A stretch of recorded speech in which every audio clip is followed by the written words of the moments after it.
Hail, intrepid viewers, and welcome back. Unfortunately, I accidentally just completely skipped the previous section. And when I say skipped, I mean I recorded myself talking over it, but I didn't hit record on the game.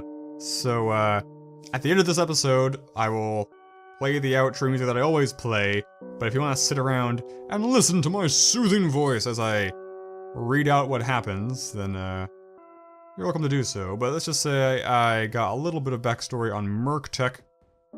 Not a happy place to work. Firing people, weird stuff was breaking out. And I found a rock which opened a hidden doorway to here. The factory. A lone tree stands in proud defiance here, stark bare branches grasping skyward. A web of exposed roots visible at the base of the trunk. You lean in for a closer look and notice an intricate lattice of scars and markings on the trunk. You get the impression that many fruitless efforts were made to remove the tree, so deep and extensive are its wounds. There are even scorch marks along one side, and round the back you find an axe deeply embedded in the chitinous. I've seen that word before, never heard it though, never pronounce it. Chitinous?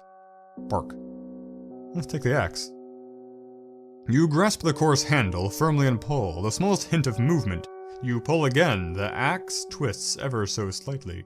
Using all your weight, you give the firmest push you can muster, and at last the axe yields, wrenching free with a jolt that sends you staggering. The tree seems to shudder in gratitude, limbs creaking calmly. Like the thick, distended fingers of inhuman hands, the roots intertwine and extend in many directions. My fingers don't do that. There appears to be a dark hollow beyond. I don't want to use an axe on the roots. The roots relax and slacken as you touch them, and with little effort you clear them aside enough to expose a gloomy tunnel leading down. My cat did not go that way, but I must explore. A large and weighty tome sits on a rather unsteady-looking table. Most of the pages seem to have been torn out in a hurry, and what few remain are either blank or obscured by dappled green stains. You find a few black ink drawings of unusual creatures, and on one page of legible notes, written in an angular, archaic scrawl. The pictures are intricate and detailed, seeming to move and shift in the uncertain light. You see a great owl-like creature with antlers, a winged lion with the head of a raven, and a horned bear. A poem, perhaps, or a whimsical recipe. Distilled essence of stinkbat will ward off autumn fevers. Infused bog-toad drippings to tend to darkling vines. Boil slug-rat fur in a paste to keep rains at bay. Chopped darkroot sap will make a soothing balm. This is gonna loop? Yes, okay. In that case, I think we have seen everything. It's too late, I've seen everything. A cauldron made of dark, dull metal squats here, emanating a faint sense of heat, though the fire beneath is long dead. You peer inside and see the remnants of a curious green sludge, out of which occasional meaty bubbles pucker and pop. A delicate glass vial rests on the rim of the cauldron and appears to contain a small amount of the sludge. I will take this vial. The multifaceted sides are warm to the touch, and you cautiously slip it into your pocket. Nothing to do with this bed. Not even take a nap. Okay, we got a thing of sludge. And we read a recipe. Whoop-dee. Friggin' do. What's this gate gonna tell me? A particularly cruel-looking gate blocks the way here, a rusty padlock coiled stubbornly around the handle. The bars rattles and the gate clangs and thrashes, but the lock will not move, and if anything seems to tighten its grip. Alrighty then. Let's see if I can trade my sludge for, I don't know, a key? What am I examining here? Black twitching tendrils sprout in abundance here, their dark thorny strands blocking the path ahead. Use the axe or use the vial? I'm gonna use the axe. You hack away without remorse, dark sap splattering your arms. After slicing through a few of the tendrils, the rest stiffen and withdraw back into the soil with unsettling speed. I wonder if I could have just walked by them without pressing anything to interact. An imposing metal door bars the entrance to this monolithic industrial citadel, featureless except for a small slot set to one side. With no visible handle, all you can do is push. The door is unmoved and unimpressed. Great. Are these butterflies my new guide? I don't trust them. Butterflies are too... flighty, floaty, buttery. You see a hulking shipping container, the hatch pulled open a few feet.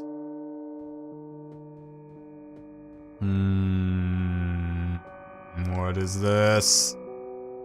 This corner of the container is occupied by an alarming pile of small plastic dolls, their lifeless, glazed eyes staring blankly into yours. Against your better judgment, you dig around in the pile, but all your delving uncovers is more and more little horrors. You shove one particularly harrowing specimen aside, and the pile collapses, dolls scattering and scurrying across the floor. With the pile dispersed, you see a large hole in the wall, apparently leading into the adjacent container. Those are targets. This container is surprisingly empty, an unusual chill in the air. The walls are covered in strange markings, and a nondescript bundle lies in the center of an etched runic circle on the floor. The bundle is wrapped in a worn, crumpled suit jacket, held together with a creased black tie. Cautious unwrapping reveals a rough, scrawled note, a waxy doll with no head, and a small plastic card. The paper is stained with dark, sticky marks, the writing spidery and difficult to read. A few scattered lines remain legible. Had the dreams again last night. Another meeting today, fell asleep. Had enough. I quit. A small pink doll with no head. You stare at it for just long enough to never want to have anything to do with it ever again. A plastic card emblazoned with the words Merktech Industries. You slip it into your pocket. Okay. Anything to do here? Is it a door? Nothing. Is this a way out? A passageway? Okay. We have acquired a card. Perhaps that will somehow magically let us into the building, if we slide it through the slot. Not sure how. Am I trapped? There we go. Yes. Enter the hole. I know the pile was supposed to have collapsed, but that looks suspiciously like the dolls have, I don't know, what's the word? Left? Dispersed. Moved on their own. And that doesn't make me feel good. That makes me feel bad. We'll see. This better work. If it doesn't work, I don't know what to do. Yes. Use card on slot. The card disappears into the slot and you hear a sorrowful peep. An expectant pause, the gloomy silence seeming to swell with anticipation. Then at least the door slides open with a metallic grind that shudders your bones.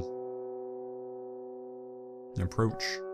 A foreboding doorway leads into the monolithic industrial citadel. Oh, when things flash red, that only means good, right? Some sort of sensor on a trip? It is nothing.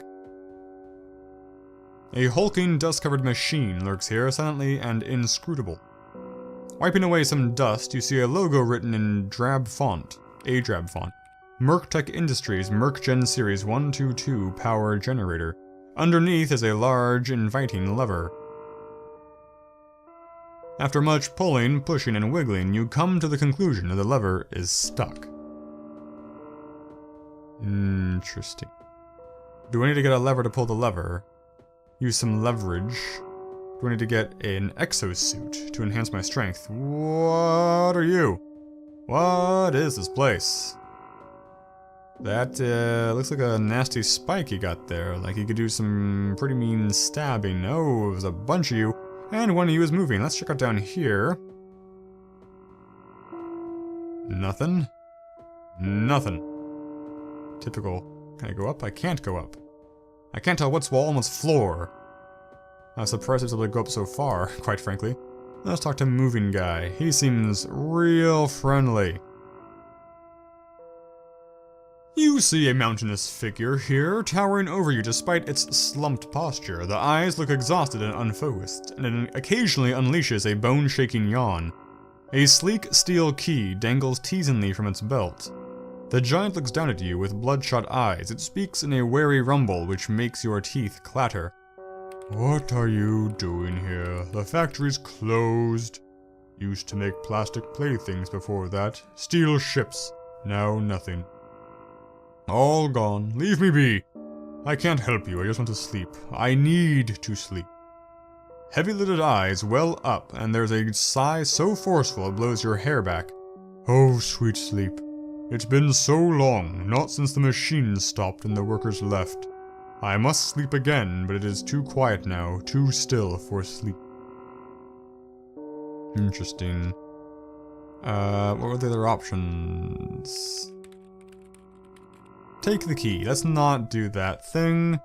Let's see if we can, I don't know, I guess, fix stuff. I wish I could use the black sludge on the lever. This is a wall. You guys are presumably asleep. Oh. What's this? A Spartan desk with only a computer screen and a hazy photograph of an unsmiling woman with thick eyebrows. The screen is locked in an endlessly looping screensaver of a dancing black rat. I don't like the sound of that. A sleek filing cabinet is here, protruding like a metal obelisk, a shrine to order and organization. Most of the drawers are locked and resist your attempts. The bottom drawer slides soundlessly open, however, revealing a flower wilted to the point of mummification, and a stout hammer, which you take. Ah, yeah. Hammer solving problems. More the fan when a problem is solved with a hammer. It's just a good, elegant, simple solution to a lot of problems. Bang bang, Maxwell silver hammer, use it. Pull lever, hit lever with hammer. A steady swing and a near miss, the hammer swooshing awkwardly past your target. You squint and swing again. This time the blow connects and the lever clanks to the left with a mechanical jerk and a wheeze. Wheeze. Great. The siren call of the fan shall lull the giant to sleep. So I can steal his key to, I guess, the front gate or something. Oh! What's going on? Why the other two? You don't seem super asleep. You dropped the key at least, so that means I don't have to steal it, like, off your body. Still feels weird. It's gonna go yoink. Steal clears on the floor, take the key, and GTFO. You guys aren't in sync. I don't know if you're supposed to be. Probably not. Let's use this key. These transitions are cool, but slightly disorientating at times. Yes, it's a cruel, cruel summer. The rust of the key and the rust of the lock make it hard work, but with persistence and much patience, you manage to coax the key in place, and with a reluctant turn, and a rasp, the padlock opens and drops heavily. And the trail beyond the gate leads eastwards along a gentle ridge. Are we heading deeper into civilization? I can't really tell. The river. That doesn't sound like civilization, that sounds like awesome. Hopefully it's not a black sludge river. The Raven's Rest. Excellent, excellent. Cool. I'm gonna end the episode here. It's a kind of short episode if you don't watch the bit without the gameplay footage, and I really apologize for that, but I didn't want to make a monolithic episode that would have the footage, so, it won't happen again. Thanks for watching. See you in the next episode. Signature catchphrase. Hey, Lunchable viewers, and welcome back to the Edgelands, specifically, apparently, the Scrubland. Let's continue following this little kitty cat. Let's see what we can see. Got another crow guy, and gnome? Oh, they ran away. I.S. admiring your art, there are other fig worlds. All manner of graffiti and etchings adorn this section of the weather-beaten wall. Obtuse shapes and images scattered among fading slogans and archaic tags. Daubs and scrawls conveying a gamut of sentiments from wistful nostalgia for simpler times to expressions of cultural alienation and social unrest. How unlike any other graffiti is. Kick it. Kicking it does nothing. That Trogdor? No, I see. Oh, it's like witch doctor, or not witch doctor. What's the word? Celtic witch doctor kind of thing. This part of the wall is scarred extensively with thinly carved markings and symbols, outlandish and indecipherable. Most striking of all is the depiction of an imposing cowled figure with outstretched limbs.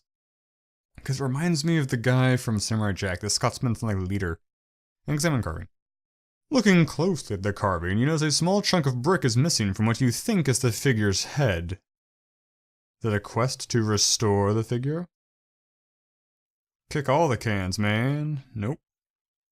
You got some sort of motion detector over there. Ooh. Giant evil crab. Shimmyin' bartender. Pollution. Always great. A sign of civilization at last. Spurting tentacles. What was once possibly an impressive fountain sulks in shadow, discharging liquid in erratic, fitful spurts. Dark shapes shift silently within the gloomy waters. You stare into the murky pool and notice something small and bright amid the shifting blackness. Take it. You reach an arm towards the pool and immediately jerk it back as a slick black eel rears out of the water, snapping a serrated jaw in the direction of your fingers before slipping back beneath the oily surface. Well, I tried. You can't fault me for trying to follow my dreams. Let's see if I can acquire a top-notch shopping cart. What say you, game? Push. Make a bridge for me, I guess. Don't know how stable a bridge I think a shopping cart would make. Do you have no arms? Oh no, there's gray. I see. I like your hair. A rather stylish lady in an expensive-looking suit sits here, talking loudly at her mobile phone and paying no attention to you. She does not look up from her conversation. Yes, I know, it's simply charming. A hand is held up towards you as an indication that she is terribly busy. Middle of nowhere, delightfully to get out of the city. Clearly, you could be waiting for some time. Then I shan't. I wait for no one. A shabby yet optimistic food stall, a flustered man behind the counter gives you a somewhat desperate glance as he painstakingly chops, stirs, and sweats over his work. The whole scene emanates a slow sense of chaos and an acrid, fishy smell. Trying not to breathe too deeply, you walk up to the counter. The chef continues his fussy activities, speaking hurriedly as he does so. Sorry, we're fully booked and understaffed. You'll have to come back later. I don't have time to cook and take orders right now. He pauses to mop his brow with what you think is a cabbage leaf, then continues his odorous work. Now for the help. He seems to be moving in slow motion, wide-eyed and stunned. Wait, what? Help, really? The heaviest and greasiest of silences. You're hired. Do a good job and I'll give you a free meal when you're done. Now go take her order. He slides a pen and paper across the counter and points to the lady behind you. Well, there are possibly multiple ladies. Let's see what this one says. A robed shape sits here, face all but hidden within hooded folds. You hear low guttural mutterings but cannot make out any words. Either your presence is not noticed or you are not deemed worthy of attention, but the mutterings persist and you are ignored. Story of my life. Do you have an order for me, lady? Noticing the pen and paper you carry, the lady breaks off her conversation, just long enough to reel off a convoluted food order. Words like infusion and reduction are deployed, and you do your best to scribble it all down.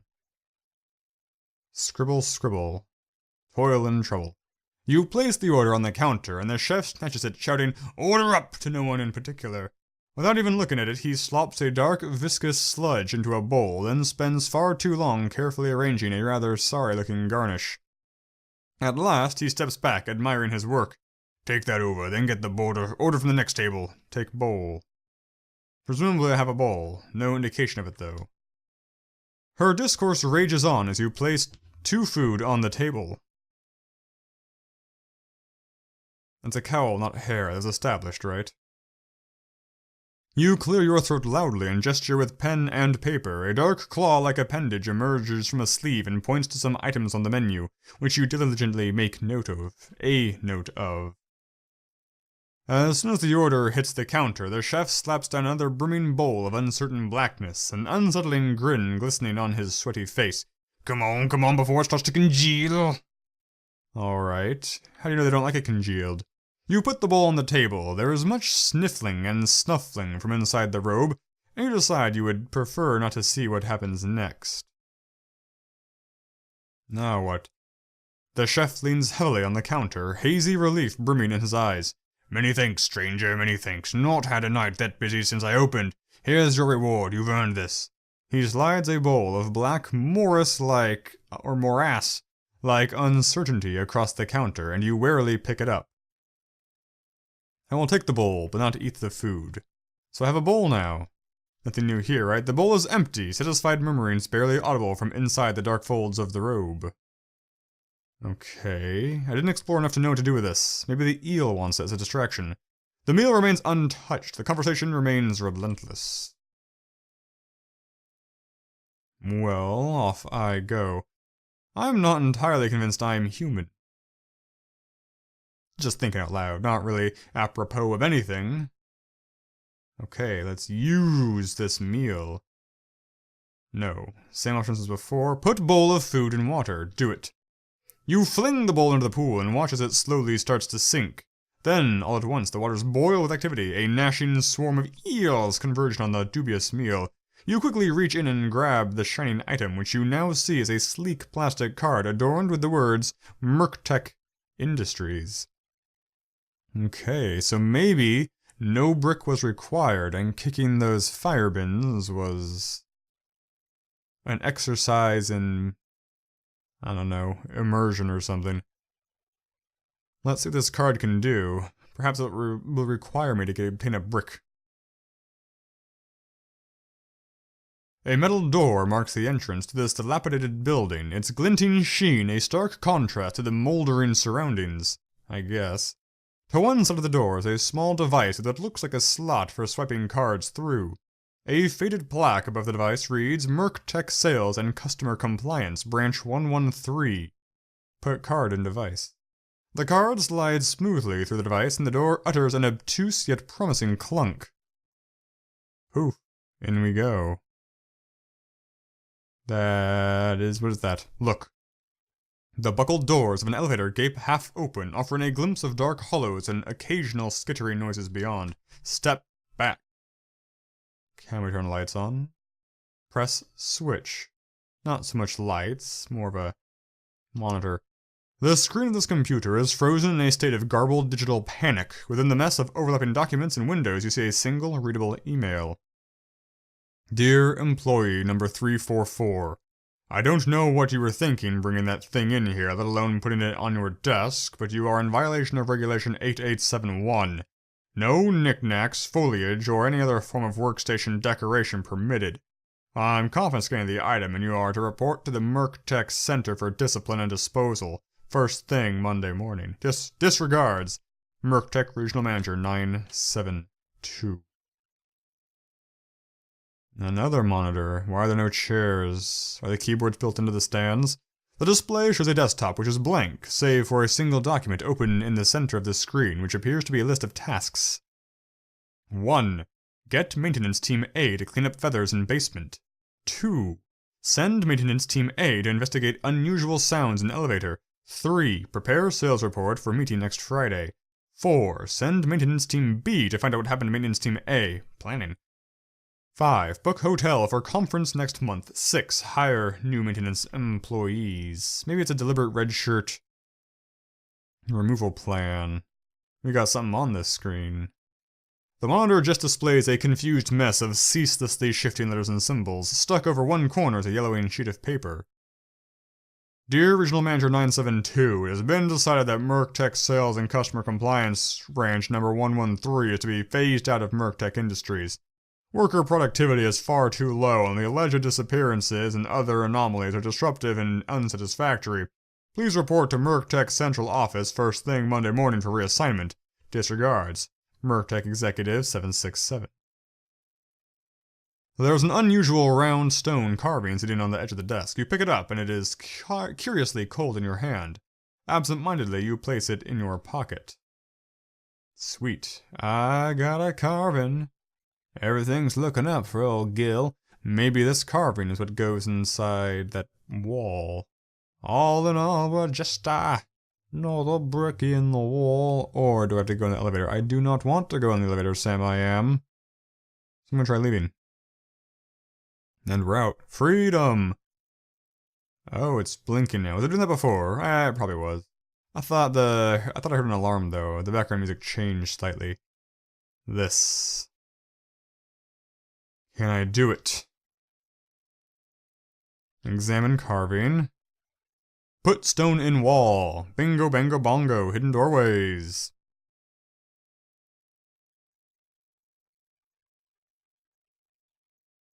Beyond the wall, an uneven path slopes upwards to the east. Well, we'll go east then, I suppose. The factory.